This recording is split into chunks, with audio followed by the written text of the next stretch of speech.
Lep pozdrav iz Klevevža. Tjaša, uživaš? Ja, zelo.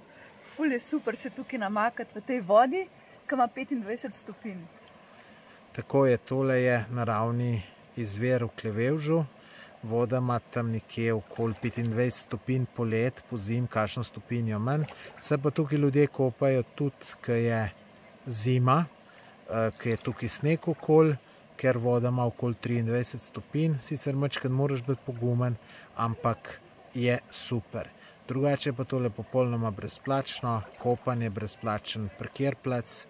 Je pa, bodite toliko pošteni, pa dajte smeti za sabo odnesti, ker se tukaj malo domačini pritožujejo, da ljudje zasvinjajo pa ne odnesejo za sabo smeti, kar res ni lepo. Tako da lep pozdrav iz Klevevža in obiščite, če vam je všeč. Ja, res priporočam.